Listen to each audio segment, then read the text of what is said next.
All right. Welcome back. I thank you for everyone who joined us earlier. I was outside and it was about 35 degrees.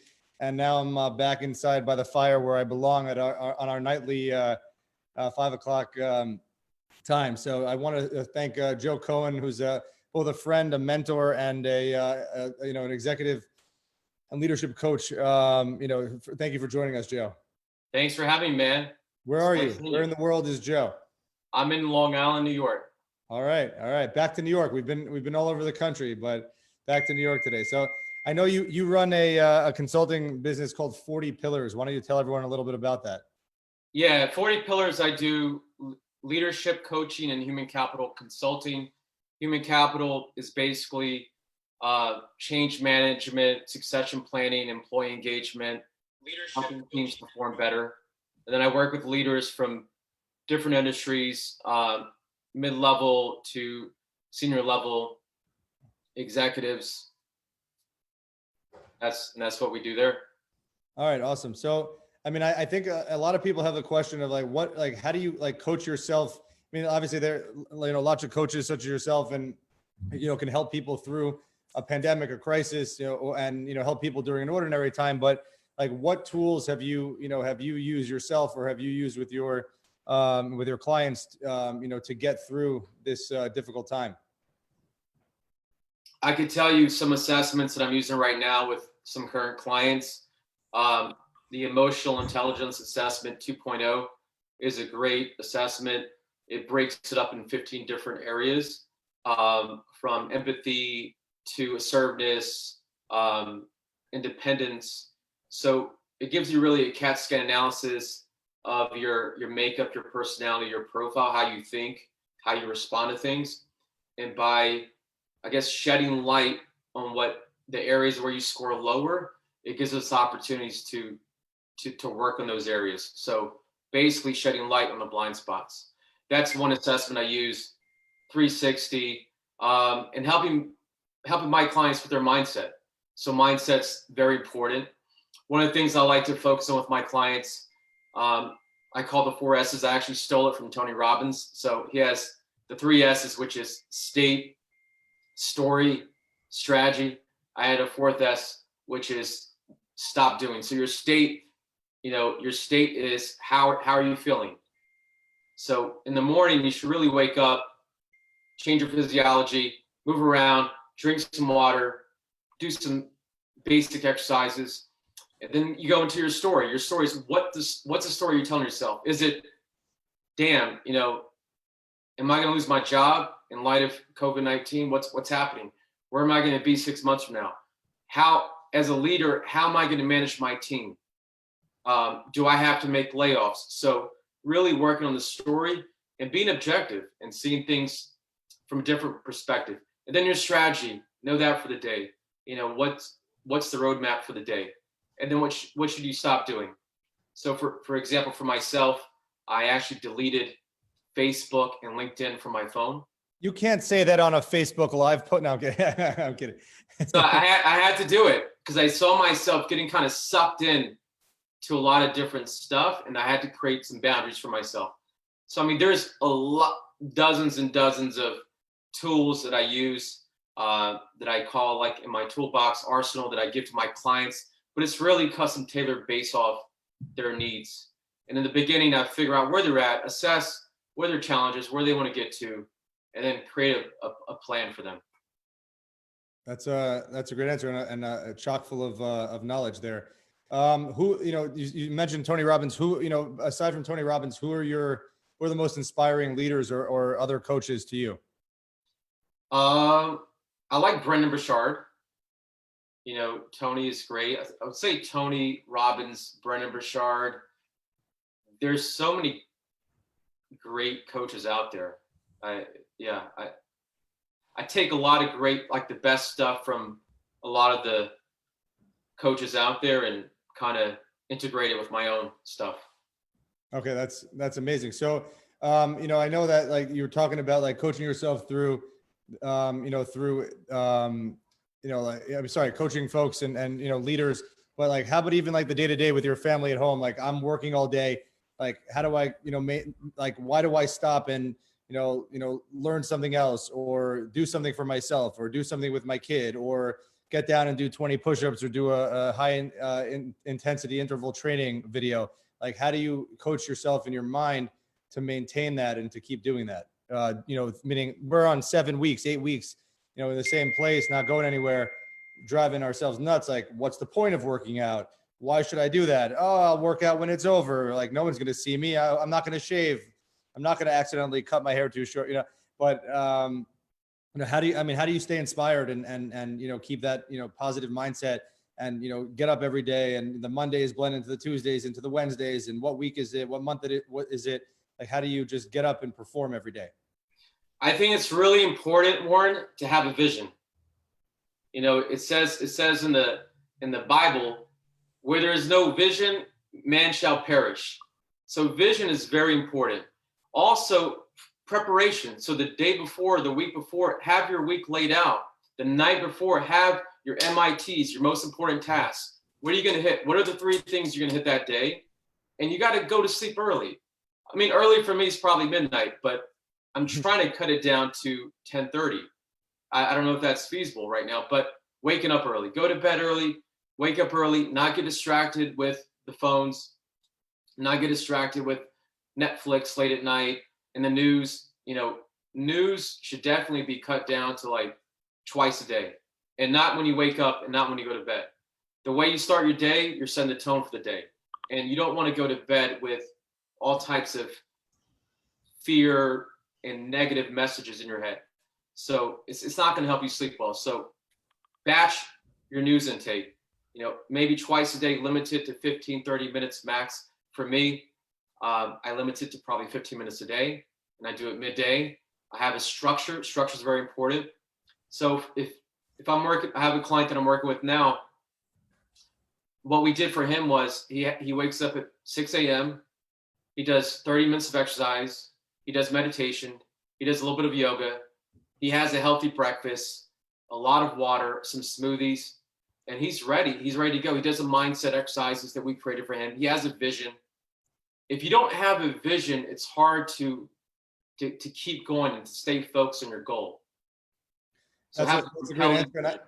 It's hard. I picked up, because I'm a PR person, on the news thing. And I have to admit that I myself, even as a PR person, running Herald PR, I've, slowed down my news consumption because, unfortunately 4 weeks ago, my family, we all had Corona. I know. Luckily, we're all past it. Thank God. No one was hospitalized. We were able to pulse ox ourselves at home, etc. But it's my father-in-law and I still pulse ox each other every day. He is in much better shape and a couple of years older than me. But it's really the news consumption was all encompassing. Like, it's all negative. I also made the mistake of looking at Worldometer every day, where there's the tally of, like, in every country, what's the deaths, the cases, et cetera, and it really does get depressing. So I had to even govern myself. So I'm asking you, you just talked about like coaching people through that day, but how do you coach someone? Like, it's my job to read the news. It's my job to know every news story, left and right.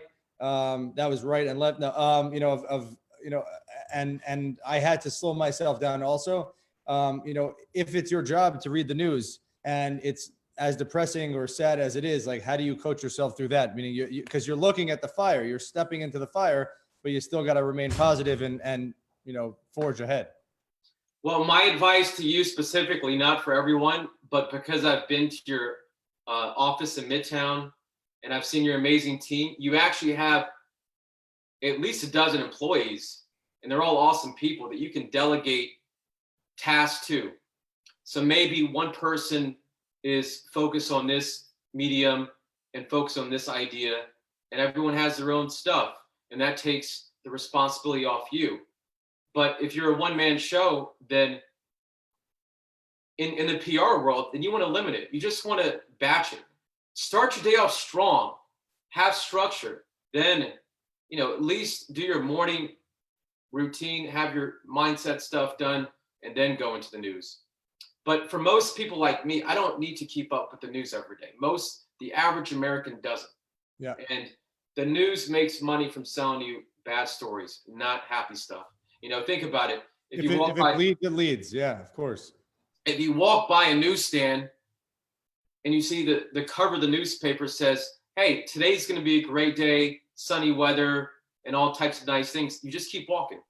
But if it shows hurricane coming or something crazy, you're going to go buy that paper. You want to know more of what's going on. So that's how they don't have bad intentions, but the media, that's how they make their money. That's how they sell their stories. Less about me in the PR industry, but let's real life example, right? I mean, I have, two wonderful kids and an amazing wife, and we're with my in-laws now. It's tough, right? Like my wife and I just started a new thing. We switch off in the mornings. Like I take one morning, she takes the other morning, so that we can both get sleep. And obviously she's more sleep deficient than I am. God bless her soul. Like I don't know how she does it, and I respect and commend her for everything she does.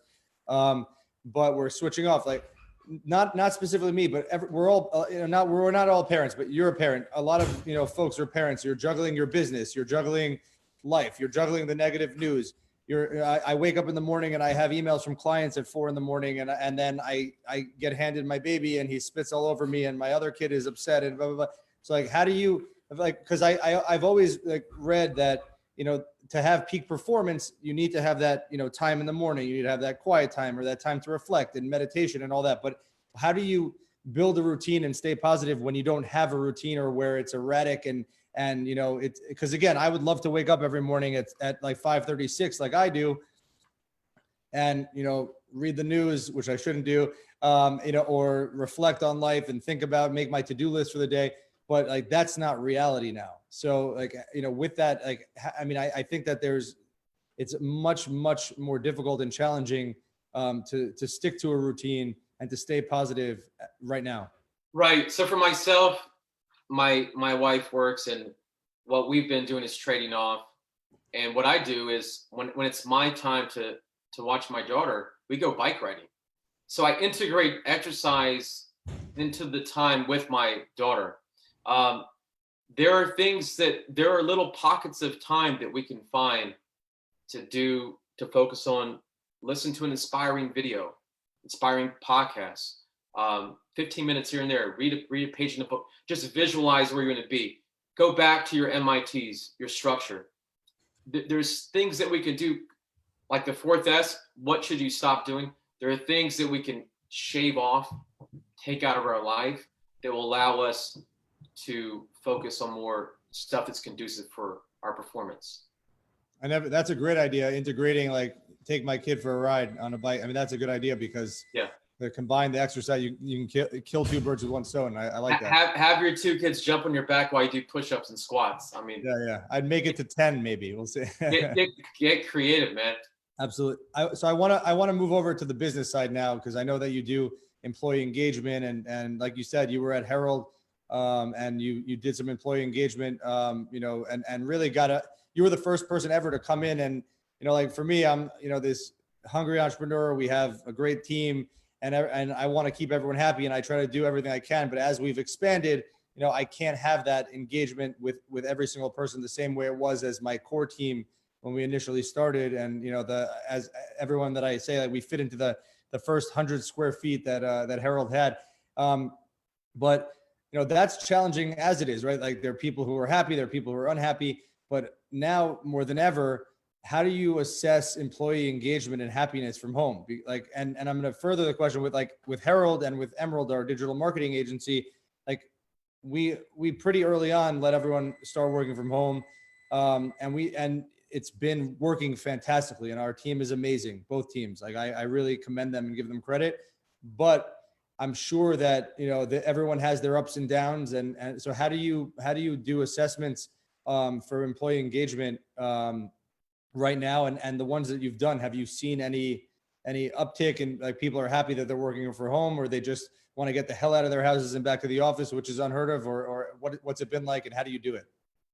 Yeah, great question. I've seen both. So I have clients that are they love to collaborate with others and they want to get back to the office. I'm one of those types of guys. I love to be around people.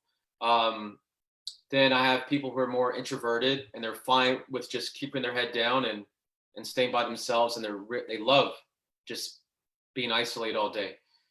I think as as a leader, as yourself, and what I know about you, I've known you for a long time, you love your people and they love you. And you're very honest with your staff. So I'm sure it's very hard for you now. Um, I think it's important for leaders to be empathetic, as you are, and to really try to have a pulse on what's going on in their life. And you may not have the bandwidth to check in once a day, but maybe once a week, maybe just a quick message. Hey Samantha, how are you doing? How's it going at home? How are you managing? Maybe you can have even one of your staff members, your assistant, create like a survey, 3 or 4 questions, but very authentic. If anything pops out as a red flag, maybe you should have a conversation with them. Have weekly check-ins for 15 minutes. And as a leader, you should really be talking about just positive stuff and not fear-inducing ideas. Just focusing on the vision and where you guys going to be, because the job of the leader is to be empathetic and to really speak confidence with a lot of confidence, and to share the idea that this too shall pass, as King Solomon said. This too will pass. We've been through a lot worse situations. We'll get through this and we'll be all right. Let's stick together. Yeah, we just started this week, and I thank Megan from our team, who's in Michigan right now. Everyone who was from afar, who wanted to be with their families, like they asked me, hey, can we go home? We had someone who was in our New Orleans office who went to Florida. And the answer was, of course, yes. Like, we left New Orleans where we were living to, come up, be near our families. I thought that was very important. And as a leader, that was super important to me. But I thank Megan this week, yesterday for the first time, we did, instead of a Zoom call, we have a morning call and an afternoon call. And we were dealing with, like, our biggest challenge was like the monotony. We're delivering for clients. We're very fortunate that our business can adapt and work. We can work from home and we can, still deliver results by leaning into the, the Corona or the COVID-19 news cycle. But we started doing, scratch everything else. Like Megan did a 20-minute yoga session with our team, and we had plans to do other things and bring in other, experts such as yourself, to have, inspiring conversations with the team, so that every time we're engaging with each other, it's not just about, work and, we got to meet this deadline, we got to deliver for this client, but, sincerely, because when we're in the office, you have those little fun moments and you share a little piece of candy, or someone buys donuts and someone's birthday, but we don't have those in between, socializations now. So it's important to make time for it. I know we had, for both companies, for Herald and for Emerald, we had, Herald happy hour. And then, that's a better alliteration than Emerald happy hour, but still we had, Emerald, both happy hour with both companies. And I think that was, both exciting and fun for both teams. Yeah, I agree. And I think, it's funny. I was working with a decent sized law firm, and I did some assessments with the staff, and they said, we're tired of these damn happy hours. We want to have a relationship with our boss. We want our boss to be more empathetic. And I think that's what you have going for yourself, because I know from doing a 360 with your team, and the feedback that I got from you about you is that you are empathetic and that you really do care. And I think if you combine that with the happy hours and all the extra stuff, you're going to have an awesome organization. But if you're just providing the happy hours and yoga, but a boss is super assertive but low on empathy, you're not going to have a successful team. You're not going to have a thriving organization. Does that make sense? Absolutely. And I appreciate that. And I thought I was blushing, but I'm not. No, I mean, no, I care about my team, and I sincerely care about their families, them. I mean, now more than ever, it's a really tough time, and we're all going through things. So I try to be an understanding leader all the time, but now more than ever, I think it's exceptionally important to be understanding and to be flexible. And, we're all dealing with a lot of things that we never, once in a generation, once in a lifetime, situation that we didn't think we would be dealing with. So it's definitely time to put on the big boy pants or big girl pants. Right. So, I mean, how has your business evolved? I mean, do you normally do a lot of your consulting sessions on Zoom like this, or do you, or over the phone, or do you do it in person? And how has your business, 40 Pillars, evolved during this trying time? Thanks. So with my individual clients, it's all Zoom and phone. With the business clients, that has been impacted. I have done some Zoom meetings with teams, but before Corona, I was really going into the offices and working on the floor with the staff, with the teams. So it's really, I'm more focused on my individual clients right now. Okay, that's fantastic. And the nice thing about, look, like I've said to a lot of people, like both, with our business and their businesses, if if this had happened in, I don't know, 1990, or or even earlier than that, like we would be shit out of luck. It would be really difficult to get anything done. But the fact that we have all this amazing technology, even with Zoom being hacked sometimes, we're Facebook Live anyway, so whoever's hacking, it's out, it's public for the world. But to have all this amazing technology, you can operate your business from home. I can operate, ours as best we can, from home. Right before, this wonderful conversation with you, I was on a meeting with a new client that we have, a physician who's, doing testing, both antibody and corona testing. So Wow. have every meeting that, we can have every meeting that we have. On that note, also, I mean, do you feel like it's easier, and do we feel closer to each other through Zoom? Like I've been interviewing people all around the country. Do you think that's a good tool, and that, or like, does that bring that social aspect and closeness, even though we're far apart, or do you think there's still something lacking because we're not having that touch and physical conversation? No, I think for me at least, it's funny that I've been able to catch up with friends from decades ago in light of what's going on. People have a little bit more downtime now, and they're at home, so there are more opportunities to connect with old friends or with new friends, and I think Zoom is sufficient. I think it's great. Any video conferencing tool. It's not the same as being in person, but it's still a great tool. And I think it actually gives us an opportunity to connect more with people. I mean, I've been part of more trainings and groups in the past 2 months than I did pre COVID-19. Yeah, I mean, I find it weird. Like I was in New York, I grew up in New York, moved down to New Orleans, and my wife and I were living in Englewood, New Jersey. Great community, love everyone there. And honestly, like for me, like my heartstrings were pulled. I know I had to expand my business and move to New Orleans to open that office. And it's been very successful even during the pandemic. Right. But to leave those friends was tough. When it wasn't the pandemic, it was like, okay, Warren and Daniela and their family are in New Orleans, and we're here, we're having our day-to-day social interactions. When the pandemic started and everyone's on Zoom anyway, and they're having these gatherings and these get-togethers, I've personally felt like, now we can participate again, even though, because we're not punished, so to speak, for being far away. So I found it to be a fascinating time with all that going on.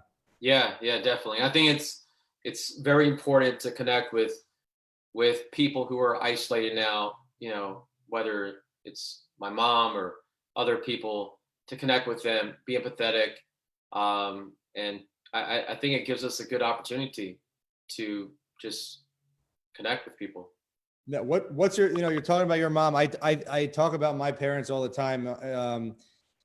We did our first visit we hadn't seen them. January was my son's circumcision, and my parents were in New Orleans for that.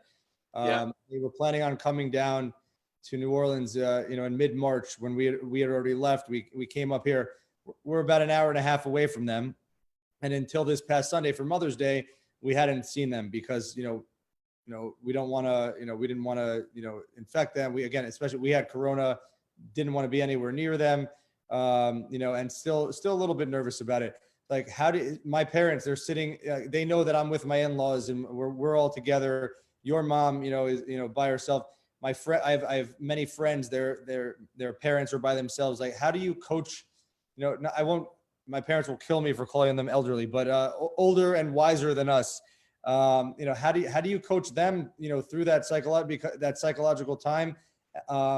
Because it's super difficult. You can't see your grandkids. You can't hug your children. How do you coach someone to get through that? Yeah, good question. Well, thank God my mom has her husband, so I'm happy about that. But she's still alone. She's out, she is older, so she is more fearful to leave the building that she's in. It's hard to coach my mom, and it's hard to give her advice. I really just try whenever I can. Sorry to interrupt you. I've read a ton about it, and I've talked to friends, and I have certain groups of friends that I talk to. It's been hard to coach our parents in general, because I tell my mom, don't touch the grandkids. If we're going to have a visit, here are these list of rules. Oh no, but I'm taking this precaution, and I'm taking that precaution, and I'm doing this. I feel like there's this, us, like our generation, the kids have become the parents in a sense, where the parents are saying, oh no, like life is normal. Let's just live it this way. And obviously there are those that are taking it seriously, but I've spoken to many folks like millennials, Gen X, Gen Y, who are like, my parents just don't get it. Like Anthony Fauci is their age. Why, or, older than them. Why don't they get it? So I'm sorry to interrupt you. No, it's cool. I just, with my mom, I try to get her to minimize her news intake. She loves watching the news. So that, and I try to send her positive videos that she can really just listen to and have, let there be more positive intake than negative intake from the news, and check-ins every day. So how would you, so then I'm going to bring it back to myself. How would you coach me in or someone like me? I'm trying to convince my parents that, precautions are real. Taking the precautions are real. You have to be safe. You have to do the right thing. I mean, and it's hard because, like I said just a minute ago, it's not easy for me. Like I want to hug my parents. Like I was on the verge of tears when I couldn't. I want them to. I was living in New Orleans for the year, and they met their new grandson maybe twice or three times. So, like I mean, because so I'm fighting against something that I want to give them, but also knowing what's right. The way that I actually look at it sometimes is our generation, they always told us that our generation wants instant gratification. And the way that I've been framing it is, you guys want instant gratification. You want to hug your grandkid. You want to hold your grandkid. You want to give us a hug. You want to do this. We want that also. But do you want to be at their wedding? Do you want to be at their bar mitzvah? Do you want to be at their christening? So I think it's exceptionally challenging, mentally, with both generations. Yeah. So are you asking me the question, what advice would I give you? How would I coach you on that? Yeah. I'm sorry. I didn't, that wasn't a question. That was a statement. You're right. Okay, yes. Cool. Okay. So it's not a question. Fine. No. I said, no, I didn't ask the question, but yes. How would you coach? Oh. How do you coach someone like you're being pulled in two directions?